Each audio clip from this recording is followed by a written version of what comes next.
দিন শেষে আমার কিছু না বলা কথা থেকে যায়, যা আমি কাউকে বলতে পারি না, যে দুঃখগুলি একান্তই নিজের।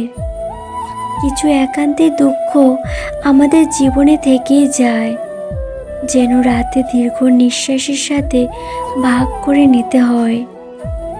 কিছু মানুষ আছে আমাদের মতো, যারা তার প্রচণ্ড মন খারাপের সময়টাতেও তার ফ্যামিলি কিংবা প্রিয় মানুষ কিংবা কোনো বন্ধুকে কাছে পায় না, যাকে সে জড়িয়ে ধরে তার দুঃখটাকে ভাগ করে নিতে পারে, একটু কান্না করে নিজেকে হালকা করে নিতে পারবে।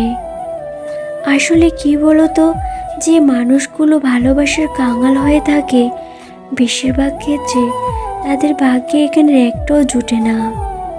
তাই জীবনে কখনো কোনো কিছু নিয়ে আফসোস করতে নেই, কারণ আফসোস মানুষের শান্তি দিতে পারে না, বরং সেটা আমাদের কষ্টগুলোকে আরও বাড়িয়ে দেয়। তাই কষ্ট ভুলে হাসতে শেখো। দুঃখকে দুঃখ ভাবলেই দুঃখ, দুঃখ না ভাবলে সেটা সুখ। সো ফ্রেন্ডস, আমি জুমা ছিলাম তোমাদের সাথে। ভিডিওটি ভালো লাগলে একটা লাইক করে দিও।